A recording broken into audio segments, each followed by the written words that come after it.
بسم اللہ الرحمن الرحیم۔ السلام علیکم دوستو، امید کرتے ہیں آپ سب خیریت سے ہوں گے۔ قرآن مجید کی سب سے خوبصورت صورتیں جو فجر کی نماز سے پہلے 2 رکعتوں کے اندر پڑھی جاتی ہیں، اور قل هو اللہ احد، بلکہ اس صورت کے الفاظ اللہ کے ہاں اتنا بلند مقام رکھتے ہیں، ان الفاظ کے ساتھ اگر دعا کی جائے تو یہ اسم اعظم بن جاتا ہے۔ جو بھی دعا کی جائے اللہ اس دعا کو رد نہیں کرتے۔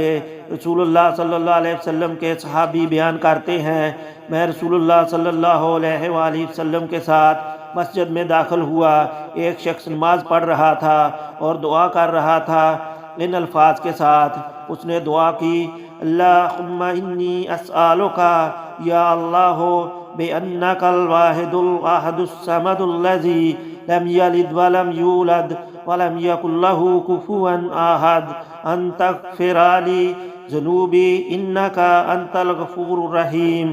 اے اللہ، میں تجھ سے سوال کرتا ہوں، اے اللہ، اس لیے کہ تو واحد ہے، یکتا ہے، ایسا بے نیاز ہے جس کی کوئی اولاد نہیں ہے، اور نہ وہ کسی کی اولاد ہے، اور نہ اس کا کوئی ہم پلہ ہے۔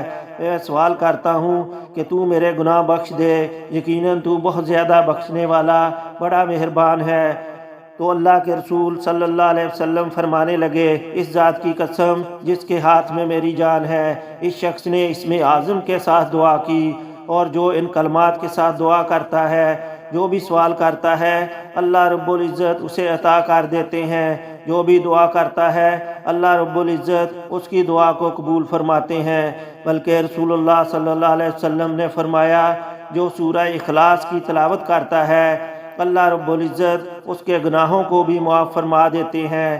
ایک مرتبہ نہیں، آپ نے 3 مرتبہ فرمایا ایک آدمی کو سورہ کافرون پڑھتے سنا تو آپ صلی اللہ علیہ وسلم نے فرمایا یہ شرک سے بری ہو گیا۔ دوسرے شخص کو سنا جو سورہ اخلاص پڑھ رہا تھا، اللہ رب العزت نے اس کے گناہوں کو معاف کر دیا۔ اللہ تعالی ہم سب کو عمل کی توفیق عطا فرمائے، آمین۔